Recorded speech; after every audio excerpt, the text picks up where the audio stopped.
കൊന്നിച്ചോ മിനസാൻ nano മിഷൻ്റെ season 2 episode 3 എല്ലാവർക്കും സ്വാഗതം. ഗൈസ്, ഈ വീഡിയോ ആദ്യമായിട്ടാണ് കാണുന്നെങ്കിൽ നാനോ മിഷൻ്റെ ഇതിനു മുമ്പിട്ട എല്ലാ വീഡിയോസും കണ്ടെന്ന് നിങ്ങൾ എന്തായാലും ഉറപ്പുവരുത്തണം. അതേപോലെ ഞാൻ കുറച്ച് ഡിസപ്പോയിൻറ്റഡ് ആണ് കേട്ടോ. നിങ്ങൾക്ക് വേണ്ടി ഏകദേശം 1 മണിക്കൂറുള്ള എപ്പിസോഡ് ഇട്ടിട്ട് പോലും എനിക്കൊരു 1.5K ലൈക്സ് പോലും ആ വീഡിയോയിൽ ആരും തന്നില്ല. അതുകൊണ്ട് ഞാൻ കംപ്ലീറ്റ്ലി ഡിസപ്പോയിൻറ്റഡ് ആണ്. അതേപോലെ തന്നെ നമുക്ക് 2 പേർക്ക് ഷൗട്ട് ഔട്ട് കൊടുക്കാനുണ്ട്. ആദ്യത് സാംപ്രോ ആണ്. പുള്ളിക്കാരൻ ഇന്നലെ 40 റുപ്പീസ് സൂപ്പർ താങ്ക്സ് ചെയ്തിരുന്നു. ആൻഡ് രണ്ടാമത്തെ വ്യക്തി മറ്റാരുമല്ല, ദി ആനിമി കോർ വൈറ്റിയാണ്. സത്യം പറഞ്ഞാൽ ഇനി ആർക്കും ഞാനിങ്ങനെ ഷൗട്ട് ഔട്ട് കൊടുക്കത്തില്ല കേട്ടോ. കാര്യം നമ്മളിങ്ങനെ ഫ്രീ ആയിട്ട് കൊടുക്കുകയാണെങ്കിൽ എല്ലാവരും ചോദിക്കും. സോ ഇനി മുതൽ നമ്മൾ എന്തായാലും സൂപ്പർ താങ്ക്സ് ചെയ്യുന്നവർക്ക് മാത്രമായിരിക്കും ഷൗട്ട് ഔട്ട് കൊടുക്കുന്നത്. ഇത്ര നാൾ അങ്ങനെയാണ് ചെയ്തുകൊണ്ടിരുന്നത്. ഇനി എന്തായാലും അധികം കംപ്ലീറ്റ്ലി സ്ട്രിക്റ്റ് ആയിട്ട് കണ്ട് പോകുവാണ്. സോ വീഡിയോ ആദ്യമായിട്ട് കാണുന്ന കൂട്ടുകാർ ഇപ്പോൾ തന്നെ ലൈക്ക് ചെയ്യാനും സബ്സ്ക്രൈബ് ചെയ്യാനും നിങ്ങളുടെ കൂട്ടുകാർക്ക് നമ്മുടെ നാനോ മിഷൻ്റെ ഈ ഒരു വീഡിയോ റെക്കമെൻഡ് ചെയ്യാനും മറക്കണ്ട. അങ്ങനെ ഈ എപ്പിസോഡ് തുടങ്ങാൻ നേരത്ത് ഇയോൺ പറയും ചെയ്യും, സത്യം പറഞ്ഞാൽ ഞാനോട് ഇൻഫർമേഷൻ ലോക്ക് ചെയ്യുമെന്ന് പറഞ്ഞിട്ട് അത് കുറച്ച് നാളായി. ഞാനോ അറ്റ്ലീസ്റ്റ് നിനക്ക് ഈ ക്യാരക്ടേഴ്സ് എന്താണെന്നെങ്കിലും പറയാൻ സാധിക്കുമോ?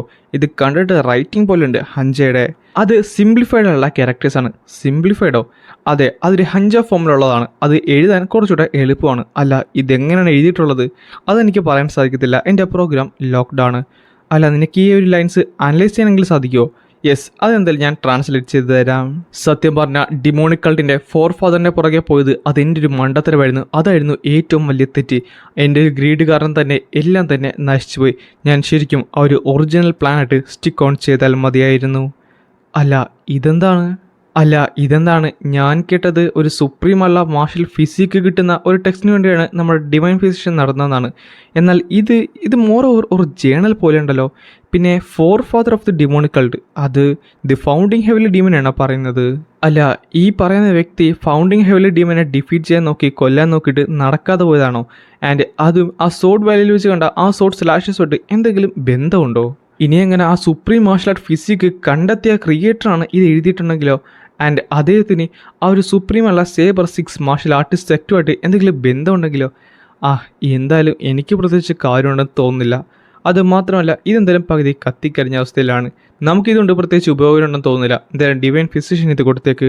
യെസ് സാർ, നമ്മളെന്തായാലും പോകുകയാണെന്ന് പറഞ്ഞിട്ട് അവരവിടുന്ന് ഇറങ്ങുകയും ചെയ്യും. എന്നിട്ട് ഡിവൈൻ ഫിസിഷ്യൻ്റെ ആ ഒരു കൾട്ടിൽ നിന്ന് അവർ ഇറങ്ങിപ്പോകും. ആ സമയത്താണ് അവൾ പറയുന്നത്, മൈ ലോഡ്, എന്നോട് ക്ഷമിക്കണം. എൻ്റെ ഫൂളിഷ് ബിഹേവിയർ കാരണം താങ്കൾക്ക് പ്രശ്നമുണ്ടായെന്ന് എനിക്ക് മനസ്സിലായി. അത് കുഴപ്പമില്ല, അത് വിട്ടേക്ക്. പെട്ടെന്നാണ് അവൾ മുട്ടുകുത്തി എന്നിട്ട് പറയുന്നത്, മൈലോഡ്, എനിക്ക് ഒരു സഹായം കൂടെ ചെയ്യാൻ സാധിക്കുമോ? എൻ്റെ ഗ്രാൻഡ് ഫാദർ അവളിപ്പോൾ ഒരു യെല്ലോ റിവറിൻ്റെ കയ്യിലാണുള്ളത്. അത് മാത്രമല്ല, ഞാൻ എങ്ങനെയാണ് ഇതൊക്കെ കേട്ടിട്ട് അടങ്ങി നിൽക്കാൻ സാധിക്കുന്നത്? ഒരു അമ്മുമ്മ എന്ന നിലയ്ക്ക് എനിക്ക് എങ്ങനെ ഇതൊക്കെ ചെയ്തിട്ട് ഇഗ്നോർ ചെയ്യാനായിട്ട് സാധിക്കും? ദയവ് ചെയ്ത് എൻ്റെ ഗ്രാൻഡ് ഡോക്ടറിനെ താങ്കൾക്ക് സഹായിക്കാൻ സാധിക്കുമോ? ആ സമയത്ത് ഇയോൺ പറയുകയും ചെയ്യും, അത് ശരിക്കും ഒരു ഷെയിമാണ്, പക്ഷേ എനിക്കത് സാധിക്കുമെന്ന് തോന്നുന്നില്ല. ഞങ്ങൾ ഓൾറെഡി കുറേയധികം സമയം ഇവിടെ സ്പെൻഡ് ചെയ്തിരിക്കുന്നു. ഇനി ആ ഒരു 800 വാട്ടേഴ്സിലേക്ക് പോയി കഴിഞ്ഞാൽ അത് വീണ്ടും ഞങ്ങൾ ഡേഞ്ചറിലേക്കാണ് കാലെടുത്ത് വെക്കുന്നത്. നിന്റെ കാര്യങ്ങൾക്ക് വേണ്ടി ഞങ്ങളുടെ ജീവിതം ഞങ്ങൾ വീണ്ടും അപകടത്തിലാക്കേണ്ട കാര്യമില്ലല്ലോ. അതുകൊണ്ട് നമുക്ക് പോകാമെന്ന് പറഞ്ഞിട്ട് അവർ തിരിഞ്ഞ് നടക്കുകയും ചെയ്തു. പെട്ടെന്നാണ് അവൾ വീണ്ടും തല കുനിച്ചത്. എന്നിട്ട് പറയുകയും ചെയ്യും, എൻ്റെ ഗ്രാൻഡ് ഡോക്ടറിനെ നിങ്ങൾ രക്ഷിച്ചു കഴിഞ്ഞാൽ ഞാൻ നിങ്ങൾ ഉറപ്പായിട്ടും എൻ്റെ ജീവിതകാലം മുഴുവൻ സെർവ് ചെയ്യുന്നതായിരിക്കും. ഇത് കേട്ടപ്പോൾ അവരെല്ലാവരും ഞെട്ടി. അതുകൊള്ളാം, ഡിമോണിക് ഫിസിഷ്യൻ തന്നെ അവൻ്റെ ലോയാലിറ്റി സ്വേർ ചെയ്തതായിരുന്നു. ഇതെന്തായാലും മെയിൻ സെറ്റിന് ശരിക്കും ഒരു അഡ്വാൻറ്റേജ് ആണ്. പ്ലീസ് ഒന്നെങ്കിലും ചെയ്യ്. പെട്ടെന്നാണ് അവൾ ഞെട്ടിയത്. കാര്യം ഈയൊട്ടെ ടെലിക്കിനസിസ് യൂസ് ചെയ്ത് അവളെ മുകളിലേക്ക് ഉയർത്തിയിരിക്കുന്നു. നീ നിന്റെ വാക്കുകൾ പാലിക്കുമെന്ന് ഞാൻ വിശ്വസിക്കുന്നു. ഇത് കേട്ടപ്പോൾ അവൾ ഞെട്ടിത്തെറിച്ചുപോയി. My lord. അപ്പോൾ ഹിയോബം, നീ പറഞ്ഞതുപോലെ തന്നെ നമ്മൾ ഇനിയും 18 വാട്ടേഴ്സിലേക്ക് പോകാൻ പോകുവാണ്. അത് മൈലോഡ്, ഞാൻ കേട്ടിട്ടുണ്ട് നമ്മൾ ഈ വെള്ളത്തിലൊക്കെ കൂടെ പോകാൻ നേരത്ത് സത്യം പറഞ്ഞാൽ ശരിക്കും പേടിക്കണമെന്ന്. കാര്യം ഞാൻ വായിച്ച ബുക്കിൽ പറഞ്ഞിട്ടുണ്ട്, ഈ യെല്ലോ റിവേഴ്സിൽ കുറച്ചധികം പേരുണ്ട്. അവർ സത്യം പറഞ്ഞാൽ പ്രശ്നക്കാരൊന്നും അല്ല, എന്നാൽ വെള്ളത്തിൽ അവർ ശരിക്കും കുറച്ച് പ്രശ്നക്കാരാണ്. അപ്പോഴാണ് നമ്മുടെ എൽഡർ യാങ് പറഞ്ഞത്, ഹിയോബോങ്, അതങ്ങനെയല്ല, അവർ കൂടുതലും ടാർഗറ്റ് ചെയ്യുന്നത് മെർച്ചന്റ് ഷിപ്പിനെയാണ്. നമ്മളെ ട്രാവൽ ചെയ്യുന്നത് വെറും ബോട്ട് യൂസ് ചെയ്താണ്. അതുകൊണ്ട് കുഴപ്പമൊന്നുമില്ല. അങ്ങനെയായിരുന്നോ? മൈലോഡ്, ഇത് കുറച്ച് താമസിച്ചെന്ന് എനിക്കറിയാം. പക്ഷെ ഞാൻ ഇതുവരെ താങ്കളുടെ പേരിനെ പറ്റിയോ പേരെന്താണെന്നോ ചോദിച്ചില്ല. ഞാൻ താമസിച്ചാലും അത് ഞാൻ ചോദിച്ചോട്ടെ? ആ സമയത്ത് ഇയോൺ ഒന്ന് ചിരിച്ചിട്ട് പറയുകയും ചെയ്യും, എൻ്റെ പേര് ഇയോൺ ചിയോൺ. അത് ശരിക്കും ഫെമിലിയർ ആണല്ലോ. ഇയോൺ ചിയോൺ. ഡിമോണിക് കൾട്ടിൻ്റെ പുതിയ ലീഡർ. എൻ്റെ പൊന്നു, ഞാനിപ്പോൾ എൻ്റെ ലോയൽറ്റി സെർച്ച് ചെയ്ത് കൊടുത്തത് ഡിമോണിക് കൾട്ടിൻ്റെ ലീഡറിനോടായിരുന്നോ? അത് കഴിഞ്ഞ് കാണിക്കുന്നത് അവർ കുതിരയിൽ യാത്ര ചെയ്യുന്നതാണ്. യാങ്, നിനക്ക് ഈ ഡ്രാഗൺ ടൈഗർ ക്ലോ എവിടെയാണെന്നറിയാവോ? സത്യം പറഞ്ഞാൽ എനിക്കും അറിഞ്ഞൂടാ, എന്നോട് ക്ഷമിക്കണം. അപ്പോൾ നമ്മളിപ്പോൾ എന്ത് ചെയ്യും? എനിക്കെന്തായാലും ഈ ഒരു 8 വാട്ടർ വേസും എല്ലാം തന്നെ ചെക്ക് ചെയ്യാനായിട്ട് സാധിക്കത്തില്ലല്ലോ. മൈലോഡ്, വിഷമിക്കേണ്ട കാര്യമില്ല. എനിക്കറിയാമല്ലെന്നേ ഉള്ളൂ ഈ ജോഗ്രഫിനെ പറ്റി. പക്ഷേ ഈ ജോഗ്രഫിനെ പറ്റി അറിയുന്ന ഒരാളെ എനിക്ക് നന്നായിട്ട് തന്നെ അറിയാം. പിന്നെ കാണിക്കുന്നത് കുറച്ചധികം പേര് അവിടേക്ക് ഓടി വരുന്നതാണ്. മാസ്റ്റർ, ഇനി 3 കിലോമീറ്റർ കൂടെ മാത്രമേ അബാൻഡൻ സോൾട്ട് വാലിയിലേക്ക്. പെട്ടെന്നാണ് അവനൊരു കാര്യം ശ്രദ്ധിച്ചത്. അടുത്ത സെക്കൻഡ് തന്നെ അവനവിടെ നിന്നു. മാസ്റ്റർ, എന്ത് പറ്റി? എനിക്ക് ചോരയുടെ മണം കിട്ടുന്നുണ്ട്, അത് കുറച്ചാണെങ്കിൽ കൂടിയും. ഈ വഴി വന്നു പറഞ്ഞിട്ട് അവർ മറ്റൊരു വഴി പോകും. പക്ഷേ പിന്നെ കണ്ട കാഴ്ച എന്ന് പറയുന്നത് ഞെട്ടിക്കുന്നതായിരുന്നു. കാര്യം അവിടെ ഒരു ഹ്യൂജ് അല്ല ബാറ്റിൽ നടന്നതുപോലെയുണ്ട്. ഈ മരത്തിലുള്ള സോഡ് ട്രേസസിൻ്റെ ഒക്കെ ആ ഒരു ക്യൂ വെച്ച് നോക്കാൻ നടത്തത് ഇതെങ്ങനെ പോയാലും അറ്റ്ലീസ്റ്റ് എവല്യൂഷനിലെ റിലത്തിലുള്ള ഒരു ഫൈറ്റ് ആയിരുന്നു. മാസ്റ്റർ, ഈ ഗ്രൗണ്ട് കണ്ടിട്ട് കുറച്ച് സ്ട്രേഞ്ച് ആയിട്ടില്ലേ? സ്ട്രേഞ്ചോ? അതെ, ഇതെന്താ കുഴിച്ചിട്ടതുപോലെയുണ്ട്. എങ്കിൽ പെട്ടെന്ന് തന്നെ അത് കുഴിക്കാൻ നോക്ക്. അടുത്ത സെക്കൻഡ് അവരെല്ലാവരും കൂടെ അത് കുഴിച്ചു മാറ്റുന്നുണ്ട്. എന്നാൽ അവർ കണ്ട കാഴ്ച എന്ന് പറയുന്നത് കൈകളും കാലുകളും ആയിരുന്നു മുറിച്ചിട്ടിരിക്കുന്ന. അല്ല, ഈ ക്ലോത്ത് കണ്ടിട്ട് ഇത് വുഡാങ് ബ്ലേഡ് ആണ്, ദി വൈസ് വൺ. എത്രയും പെട്ടെന്ന് എല്ലാ സ്ഥലവും ചെക്ക് ചെയ്യാനായിട്ട് നോക്ക്. അങ്ങനെ അവരെല്ലാവരും തന്നെ ചെക്ക് ചെയ്യാനായിട്ട് തുടങ്ങി. എനിക്ക് വിശ്വസിക്കാൻ പറ്റുന്നില്ല, ഒരു ഹൈഡ്ര, അതിൽ പുറമെ വുഡാൻ സൈക്കിളിലെ എൽഡർ, ഇങ്ങനൊരു അവസ്ഥയിലേക്ക്. സത്യം പറഞ്ഞാൽ അബാൻഡൻ സോൾട്ട് വാലിയിൽ എന്താണ് സംഭവിച്ചത്? മാസ്റ്റർ, ഇതൊന്നും നോക്കിയേ. അല്ല, ഇത് നമ്മുടെ മാർക്കിംഗ് ആണല്ലോ. അടുത്ത സെക്കൻഡ് തന്നെ അതിലൊരാൾ ആ മരത്തിലേക്ക് കയറി. എന്നിട്ട് തിരിച്ചിറങ്ങിയിട്ട് പറയുകയും ചെയ്യും, ഇത് ഇതുകൊണ്ട് ഇവിടെ. അല്ല, ഇതെന്താണ്? ഇതായിരിക്കും അവരുടെ മരണകാര്യം. അവനട്ടെ അത് തുറന്ന് നോക്കുകയും ചെയ്യും. വുഡാങ്, നീ നിന്റെ ജീവൻ തന്നെ ബലി കൊടുത്ത് ഇതിനാണല്ലേ സംരക്ഷിച്ചത്? A way to reach supreme martial physique.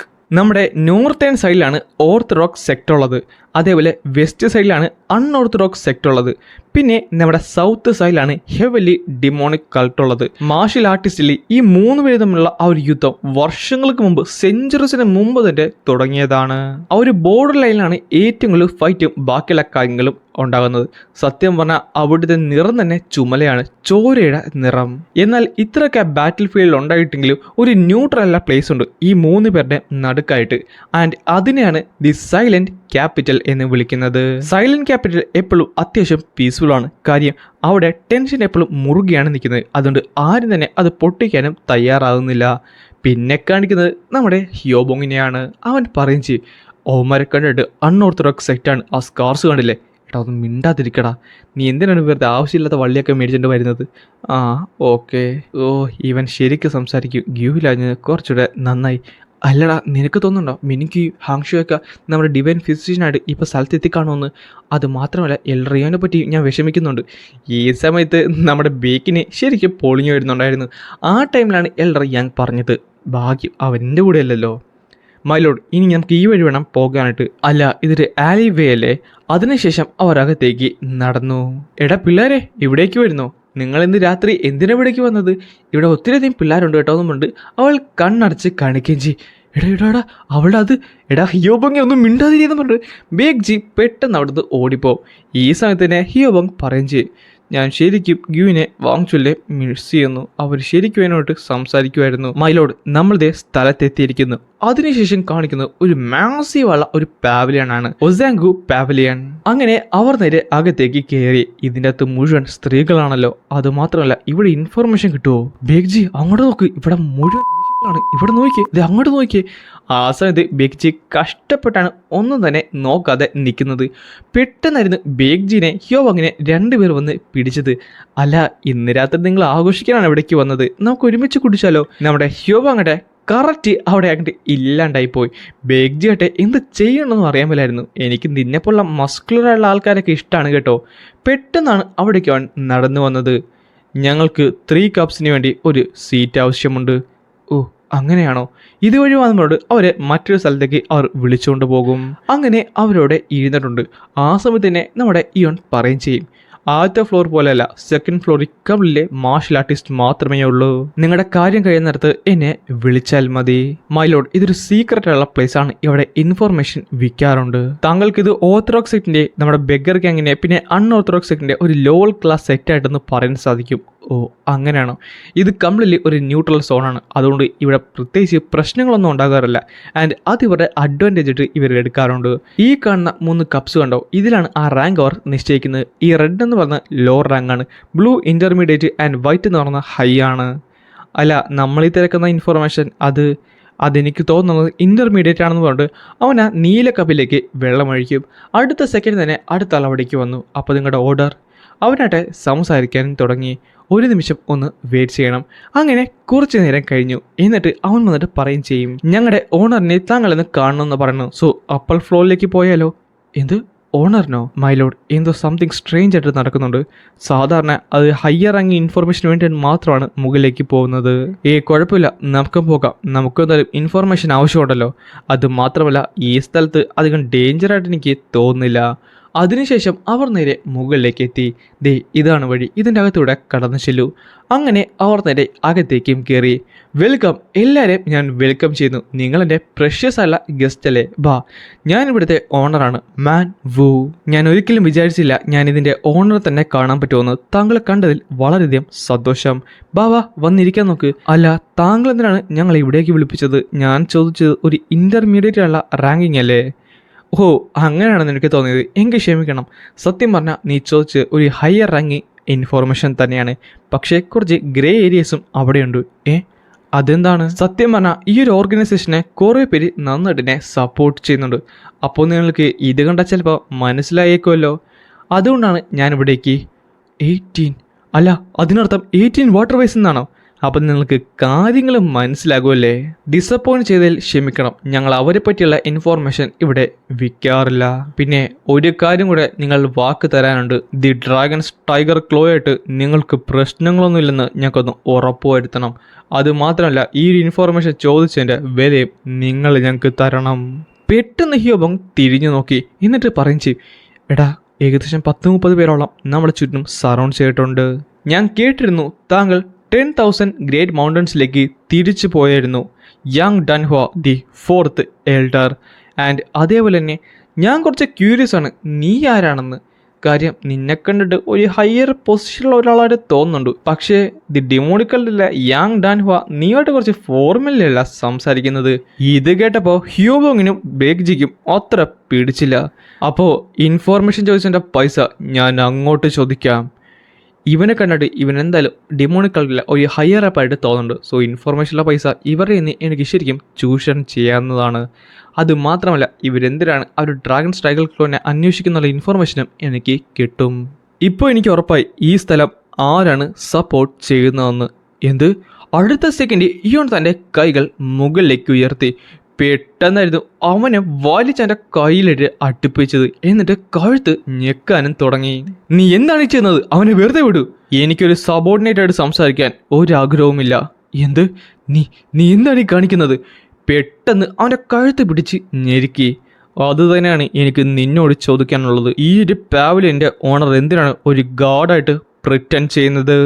ആ സമയത്ത് വിസ്പർ ടെക്നിക്ക് യൂസ് ചെയ്ത് അവൻ പറയും ചെയ്യും, പാലിംഗ് മാസ്റ്റർ നമ്മളിനെ എന്ത് ചെയ്യും? ഞാൻ വിചാരിച്ചത് ഇവൻ ശരിക്കും ഒരു ചെറുപ്പക്കാരനാണെന്നാണ്. എന്നാൽ വോയിഡ് ക്യാപ്ചർ യൂസ് ചെയ്യാൻ പറ്റുന്ന അത്ര സ്ട്രോങ് ആയിരിക്കുമെന്ന് ഒരിക്കലും വിചാരിച്ചില്ല. ഇവൻ ഡിമോണിക് കളി തന്നെ ഒരു ഹയറപ്പാണ്. ഇതേ സമയത്ത് എൽഡർ യങ് ഞെട്ടിയിരുന്നു. അല്ല, അപ്പോൾ ഇവനായിരുന്നോ പാവലിയൻ മാസ്റ്റർ? നീ എന്താണ് ഈ പറഞ്ഞു വരുന്നത്? അതെൻ്റെ ഒരു എസ്കോട്ട് വാരിയർ മാത്രമാണ്. എസ്കോട്ട് വാരിയറോ? അത് ശരിക്കും ഫണിയാണല്ലോ. ബിക്കോസ് ഇപ്പോൾ ഈ സ്ഥലം കംപ്ലീറ്റ്ലി ബ്ലഡ് തേസ്റ്റ് കൊണ്ട് നിറഞ്ഞിരിക്കുവാണ്. ഒരു എസ്കോട്ട് വാരിയറിനെ നിങ്ങൾ പിടിച്ചാൽ അങ്ങനെയല്ലോ നിങ്ങളൊക്കെ റിയാക്ട് ചെയ്യേണ്ടത്. പാവലിയൻ മാസ്റ്റർ നമ്മളിനി എന്ത് ചെയ്യും? ആ സമയത്ത് തന്നെ അവന് പ്രോപ്പർലി ശ്വാസം പോലും എടുക്കാൻ പറ്റുന്നില്ലായിരുന്നു. ഈ മനുഷ്യൻ, ഇവൻ ശരിക്കും ഒരു മോൺസ്റ്റർ തന്നെയാണ്. എനിക്കെൻ്റെ വിരലുകൾ പോലും നനക്കാൻ സാധിക്കുന്നില്ല. ഞാനാട്ടെ ഒരു ഇയർലി പീക്ക് ലെവലുള്ള ഒരാളാണ്. അവനെന്നെ പിടിച്ചിരിക്കുന്നത് അത്രത്തോളം പവർഫുള്ളായിട്ടാണ്. അവനൊന്ന് ഞെരിച്ചു കഴിഞ്ഞാൽ എൻ്റെ പെടലി ക്രഷ് ചെയ്ത് അവൻ എന്നെ കൊല്ലുന്നതായിരിക്കും. എനിക്കിവിടെ പ്രത്യേകിച്ചൊന്നും ചെയ്യാൻ പറ്റുമെന്ന് തോന്നില്ല. ഞാൻ എങ്ങനെയെങ്കിലും അപ്പോളജൈസ് ചെയ്യുന്ന ഇവിടുന്ന് രക്ഷപ്പെടണം. പ്ലീസ് എന്നെ. ആ സമയത്താണ് പുറത്തുള്ളവർ അത് കേൾക്കുന്നത്.